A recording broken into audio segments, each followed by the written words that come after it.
et ses dérivés, partie 2. Commençons par les objectifs. Écrire l'équation de la réaction d'estérification. En fait, je viens de commencer par le premier objectif parce que tous les autres sont reliés à l'équation de la réaction ou bien à la réaction de l'estérification. C'est dans cette leçon qu'on va traiter cette réaction avec tous les détails qui se rapportent à elle.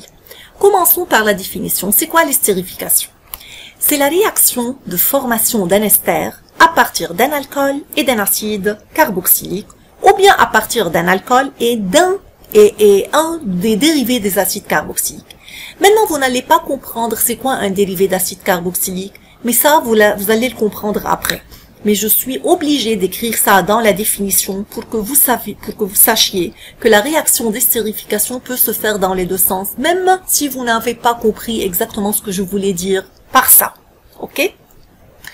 Maintenant, pour la réaction d'estérification, il y en a des caractéristiques qui sont très importantes et à retenir par cœur. En fait, ces caractéristiques sont trois. La réaction d'estérification est réversible, ça veut dire incomplète. C'est une réaction lente, elle a besoin d'une plusieurs dizaines d'heures pour qu'elle se termine. Et c'est une réaction athermique. Que veut dire athermique? Ça veut dire c'est une réaction qui est ni exothermique ni endothermique. Donc, elle ne perd pas de la chaleur, mais aussi elle ne gagne pas, donc elle n'échange pas de la chaleur. Je reprends ces trois caractéristiques, c'est à retenir par cœur. Si à l'examen vous vous êtes demandé à propos de ces caractéristiques, vous allez les citer telles qu'elles sont. Maintenant, l'équation d'estérification. Regardons ici. Ça, c'est l'acide carboxylique et ça, c'est l'alcool. Comme vous voyez, il y en a ici le groupe OH comme étant une partie du groupe carboxyle et il y en a l'hydrogène de l'alcool qui sont dessinés ici en rouge. Que va-t-il se passer? Ces deux espèces vont se combiner ensemble pour donner quoi? L'H2O qui est un des produits de cette réaction. Qu'est-ce qui reste? Dans l'alcool, il reste le RO dessiné en bleu et dans l'ester, plutôt dans l'acide carboxylique, ça reste cette partie. Que va-t-il se passer? En fait, l'oxygène qui est là va se combiner avec le carbone ici par une liaison covalente simple et c'est ainsi que l'ester est formé. Maintenant, faites bien attention, il faut tracer ici une deuxième flèche parce que la réaction d'estérification est une réaction réversible.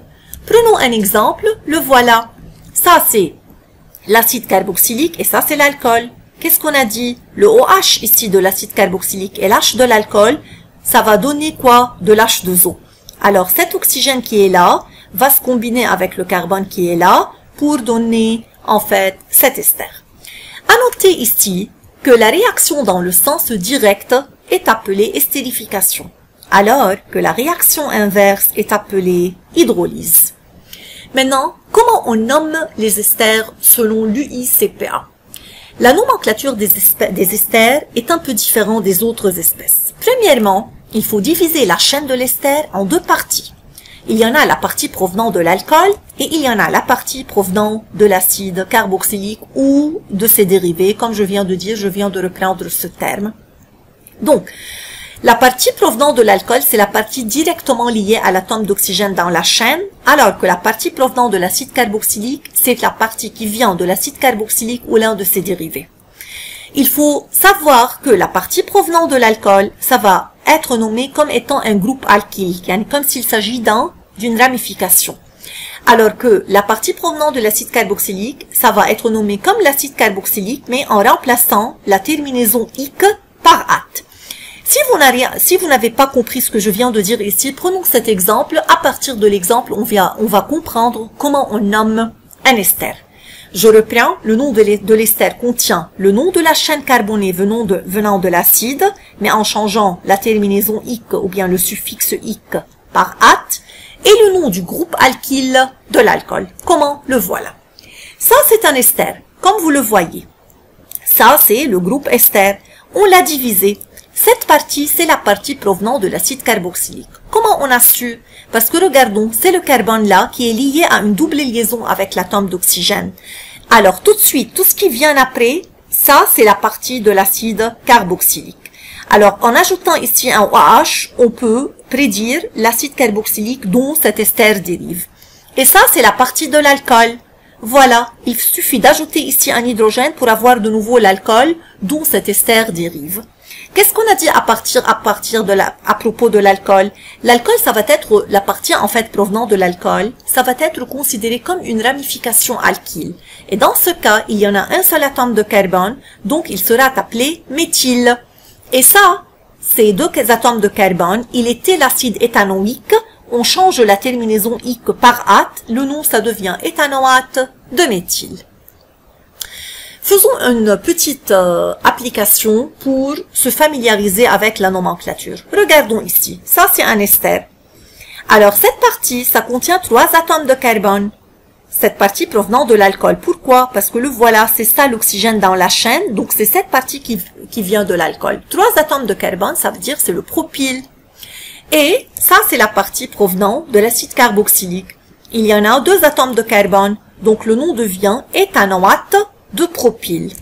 Pour le deuxième exemple, il y en a 5 atomes de carbone dans la partie provenant de l'alcool, donc c'est le pentyle. Et il y en a 2 atomes de carbone provenant de l'éthanoate, de l'acide carboxylique, donc le nom devient éthanoate de pentyle. Regardons là, ça c'est la partie provenant de l'alcool, ayant 8 atomes de carbone, donc c'est octyle. Et ça, c'est la partie provient de l'acide carboxylique ayant 2 atomes de carbone, donc éthanoate d'octyle. Et on termine avec cette molécule, 2 atomes de carbone dans la partie provenant de l'alcool, donc c'est éthyle, et 4 atomes de carbone dans la partie provenant de l'acide, donc c'est le butanoate d'éthyle. Maintenant, prenons l'exemple de la chaîne carbonée d'un ester qui est ramifiée. Comment il faut procéder dans ce cas? Voici, ça c'est le groupe ester. Comme d'habitude, on coupe la molécule en deux. Ça c'est la partie provenant de l'acide. Comment on l'a su? Parce que ça c'est le carbone avec le double liaison oxygène. Cet oxygène en fait il est relié ici avec une double liaison. Et ça c'est la partie provenant de l'alcool parce que ça c'est l'oxygène qui est dans la chaîne. Qu'est-ce que vous avez remarqué ici? Qu'il s'agit d'une chaîne ramifiée. Maintenant, faites bien attention aux numérotations. On va numéroter comme ça. Ça, dans la partie provenant de l'alcool, c'est le carbone qui va prendre le numéro 1. Pourquoi? Parce que quand il était un alcool, c'était ça le numéro 1, le carbone numéro 1 auquel le groupe hydroxyle est attaché. Donc ça, c'est le numéro 2 et ça, c'est le numéro 3. Pour la partie provenant de l'acide, aussi ça, c'est le carbone qui va avoir le numéro 1. Pourquoi? Parce que quand il était acide, c'est ça le carbone du groupe carboxyle qui a eu le numéro 1 déjà. Et ça c'est 2 et ça c'est 3 et 4. Maintenant, dans la partie provenant de l'alcool, il y a une ramification du type méthyle et dans la partie provenant de l'acide, il y en a également le méthyle. Qu'est-ce qu'on a dit à propos de l'alcool? C'est une ramification ayant 1, 2, 3 atomes de carbone, donc c'est le propyle. Mais aussi, il y en a le méthyle qui est attaché au carbone 1.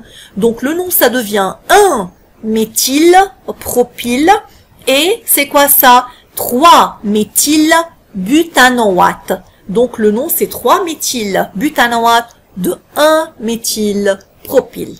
Ça, c'est un exemple très important que vous allez référer à chaque fois où vous allez nommer un ester où la chaîne est ramifiée. Maintenant, c'est la première application. Il faut écrire l'équation d'estérification de la réaction entre le propane 1-ol et l'acide éthanoïque.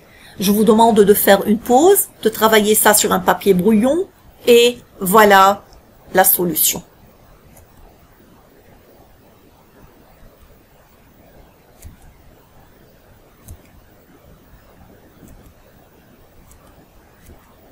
Ok.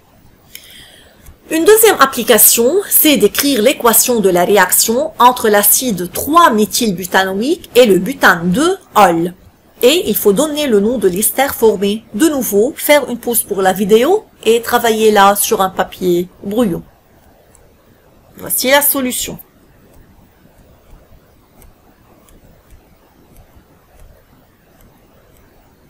Ça, c'est le nom de l'ester, pardon. Ça, c'est le nom de l'ester. Maintenant, rendement de la réaction d'estérification. Tout d'abord, c'est quoi le rendement? C'est le rapport de la masse expérimentale ou actuelle, ou bien du nombre de moles, soit la masse, soit le nombre de moles, de l'ester produit sur sa masse théorique ou bien son nombre de moles théorique. Ça, vous connaissez déjà, c'est quoi le rendement, mais maintenant, on va l'appliquer en ce qui concerne la réaction d'estérification. Donc, comme formule, comme vous le savez déjà, c'est le nombre de moles expérimental, ça veut dire proprement ou bien réellement trouvé dans l'expérience, sur le nombre de moles ou bien la masse de l'ester qui est théorique multiplié par 100. Pour comprendre le rendement, faisons cette application. Dans un dispositif expérimental, 20,25 ml de méthanol sont mélangés avec 30 g d'acide éthanoïque. Tout de suite, le fait que j'ai mélangé un alcool avec l'acide carboxylique, il s'agit d'une réaction d'estérification. Alors, ce mélange est chauffé à reflux. Ça, c'est un nouveau terme qui a expliqué après, jusqu'à atteindre un équilibre. Le mélange obtenu est alors dosé par l'hydroxyde de sodium. Dosé, donc il s'agit d'un dosage. Le nombre de moles de l'acide éthanoïque restant est trouvé de 0,17 moles. Ça, c'est une donnée. Alors, il vous donne les formules de chaque espèce chimique ici, la masse molaire et la densité ou bien la masse volumique. La première question, c'est d'écrire l'équation de la réaction ayant lieu. Faire une pause et écrire cette réaction d'estérification. Et voilà la solution. Ça, c'est l'acide éthanoïque qui est là. Ça, c'est l'alcool. Et ça, c'est l'ester produit avec l'eau. N'oubliez jamais qu'il s'agit d'une réaction réversible. Maintenant, la deuxième question, c'est la suivante. Faites bien attention. Ici, j'ai copié la donnée telle qu'elle est. Et j'ai copié ici l'équation qu'on a écrite. Parce que on aura besoin. Le numéro 2 consiste à montrer que le mélange réactionnel est équimolaire. En fait, que veut dire équimolaire? Ça veut dire il faut montrer que le mélange des réactifs, ça veut dire le nombre de moles de méthanol, qui est l'alcool, et de l'acide, sont égaux. Équi, ça veut dire égaux. Molaire, yani le nombre de moles des deux espèces acides et alcool sont égaux. Faisons le calcul pour savoir ça. Le nombre de moles initial de l'alcool est calculé par la masse de l'alcool sur la masse molaire. Or, la masse de l'alcool, ce n'est autre que la masse volumique multipliée par le volume. Regardons, le volume de l'alcool, c'est 20,25 ml. Et la masse volumique de l'alcool, c'est de 0,79 ou 78. Elle est écrite ici. Donc, faites bien attention ici, on n'a pas changé l'unité. Pourquoi? Parce que le volume de l'alcool est déjà en millilitres et la masse volumique est donnée en grammes par millilitre. Donc, ce n'est pas la peine de convertir. Et divisé par la masse molaire de l'alcool qui est là 32, donc le nombre de moles initial c'est de 0,5 moles. Maintenant, le nombre de moles de l'acide initial est égal à la masse de l'acide sur la masse molaire. La masse de l'acide c'est donné 30 grammes divisé par la masse molaire qui est de 60, donc ça va donner 1,5 ou bien 0,5. Qu'est-ce que vous remarquez? Que le nombre de moles initial de l'alcool et de l'acide est égal tous les deux à 0,5. Donc, les deux nombres sont égaux. Alors, le mélange réactionnel des réactifs, ça veut dire, est équimolaire, égal. Et c'est ainsi qu'on a répondu à la question 2. 3. Déterminer le rendement en pourcentage. Je reprends de nouveau, j'ai copié ici la donnée. Donc, pour déterminer le rendement, il faut savoir les masses ou bien le nombre de moles de l'ester. Maintenant, comment il faut le faire? Ça, c'est très important. À chaque fois où vous allez trouver le rendement pour une réaction d'estérification, il faut tout d'abord supposer que la réaction d'estérification est totale. Parce que, n'oubliez jamais qu'il s'agit d'une réaction réversible qui ne va pas atteindre, ça veut dire que les réactifs ne veulent pas disparaître. Alors nous, théoriquement ici, on va considérer que la réaction est totale. Et puisque le mélange est équimolaire, selon le rapport stoichiométrique, qu'est-ce qu'il faut dire? Le nombre de moles initial de l'acide, qui est là, divisé par 1, est égal au nombre d'esters théoriques. Ça, c'est l'ester formé divisé par 1. Quand j'ai dit selon le rapport stoichiométrique, ça veut dire selon le calcul, donc c'est un travail théorique. Donc, le nombre de moles d'ester théorique est égal à 0,5 moles, comme un zéro de l'acide. Maintenant, comment il faut trouver le nombre de moles réel de l'ester? Il n'y a rien de donné ici. Cependant, regardez cette phrase. Le mélange obtenu est dosé. Le mélange obtenu à la fin, ça veut dire il contient aussi de l'acide, est dosé par l'hydroxyde de sodium. Le nombre de moles de l'acide éthanoïque restant est de 0,17. Faites bien attention. On a maintenant le nombre de moles initial de l'acide et on a le nombre de moles restants. Que peut-on trouver on peut trouver le nombre de moles d'acide réagissant qui est égal au nombre de moles initial moins le nombre de moles restant. Et le nombre de moles de l'acide réagissant est égal au nombre de moles d'ester formés. Parce que ça, c'est un réactif et ça, c'est un produit. Donc, le nombre de moles de l'acide réagissant, c'est le suivant. Il est égal à quoi? Il est égal à 0,33 moles. Il est égal au nombre d'ester formés en réalité. De cette façon, on a le nombre de moles d'ester théorique et le nombre de moles d'ester réel. Tout simplement, il faut appliquer la formule. Excuse-moi, ici c'est rendement, c'est pas yield parce que ça c'est en anglais. Rendement égale nombre de moles expérimental de l'ester sur nombre de moles de l'ester théorique. Tout simplement, ça c'est le nombre expérimental calculé là, et ça ce qui est théorique trouvé là. Donc le rendement c'est de 66%. Comme d'habitude, on connaît bien que le rendement d'une réaction est toujours inférieur à 100. Maintenant, c'est quoi des mélanges équimolaires et non équimolaires? En fait, on l'a déjà défini. Si le nombre de moles de l'acide carboxylique et celui de l'alcool introduit dans le milieu réactionnel sont égaux, tout de suite on dit qu'il s'agit d'un mélange équimolaire. Alors, s'ils ne sont pas égaux, le nombre de moles initial de l'acide et de l'alcool, on dit que le mélange est non équimolaire. Une petite remarque, que là, le rendement de la réaction d'estérification à l'équilibre d'un mélange équimolaire est plus petit que celui d'un mélange non équimolaire. Maintenant, il y en a un effet de la classe de l'alcool sur le rendement. Ce que je viens de dire ici, je ne peux pas l'expliquer. Ce sont des résultats expérimentaux que vous allez retenir. Donc, les hommes de science ont trouvé que si un mélange réactionnel équimolaire, donc le nombre de moles initial est égaux, et il est à l'équilibre, s'il s'agit d'un alcool primaire, quel que soit l'alcool primaire, qui a réagi avec l'acide pour donner l'ester, le rendement est de 67% ou de 66,6%. Ça, c'est un nombre à retenir par cœur pour les alcools primaires. Alors que le rendement en pourcentage pour un alcool secondaire est de 60%, quel que soit l'alcool secondaire. Et pour un alcool tertiaire, c'est le rendement le plus faible, il est de 1 à 5%. Qu'est-ce que vous allez retenir comme conclusion? Donc, un mélange équimolaire, quand on atteint l'équilibre, et s'il s'agit d'un alcool primaire, le rendement est de combien? 67%. Si déjà le mélange est équimolaire, on est à l'équilibre, avec un alcool secondaire, le rendement est de 60%. Le troisième cas, mélange équimolaire, on est déjà à l'équilibre, l'alcool est un alcool tertiaire, donc le rendement est très faible, il varie de 1 à 5%.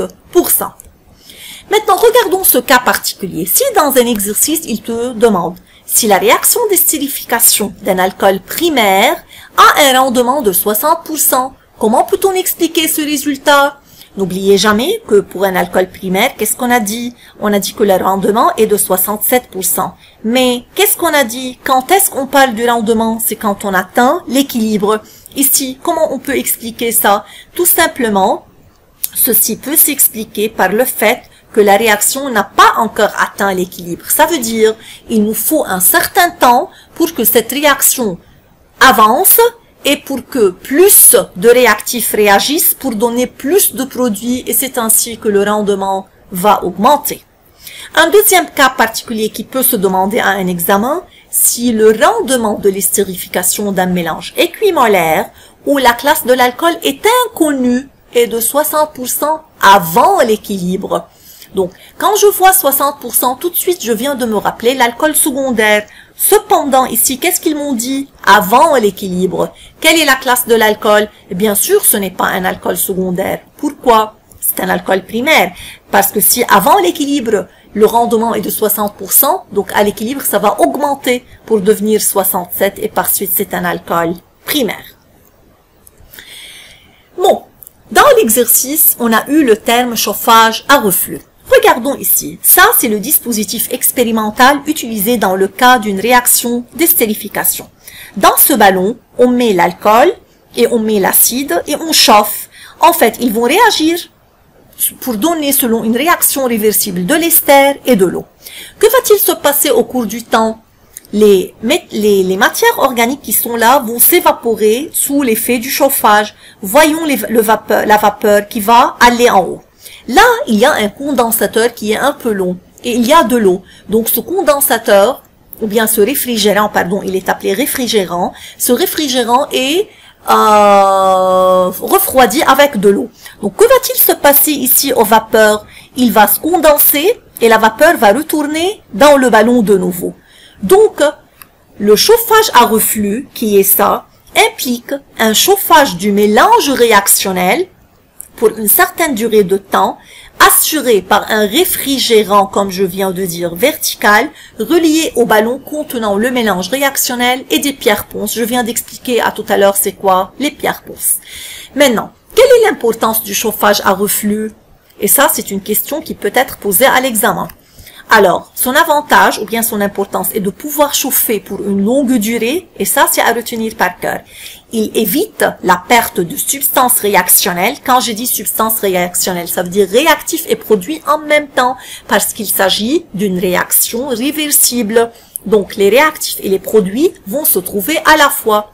En fait, quand les réactifs et les produits se vaporisent, leur vapeur frappe une surface froide qui est ici le réfrigérant, alors elle se condense et revient de nouveau dans le système réactionnel et c'est ainsi qu'il n'y a pas une perte qui va avoir lieu. Finalement, en chauffant, vous savez bien que la température est un facteur cinétique, donc le chauffage à reflux va augmenter la vitesse de la réaction. Je vous demande de dessiner ça sur vos cahiers et de retenir en détail ce qui est écrit ici. Et je vous demande de faire attention au numéro 2, les pierres ponces. C'est quoi les pierres ponces? En fait, ce sont des petites pierres ajoutées ici au mélange. Pourquoi faire? Pour assurer une homogénéité de la distribution de chaleur lors du chauffage. Ça veut dire, alors ici, la chaleur est distribuée uniformément, alors il n'y a pas un risque, par exemple, que ce ballon se casse en chauffant. Quel est le rôle du réfrigérant vertical? On l'a dit, mais on reprend. Son rôle est de condenser les vapeurs des substances réactionnelles. Voyons, on n'a pas dit réactif au produit, parce que les deux sont concernés, réactifs et produits, pour retourner de nouveau dans le mélange réactionnel, évitant ainsi toute perte de matière. En fait, l'estérification est terminée. Merci pour votre attention et je vous vois dans la leçon suivante. Merci.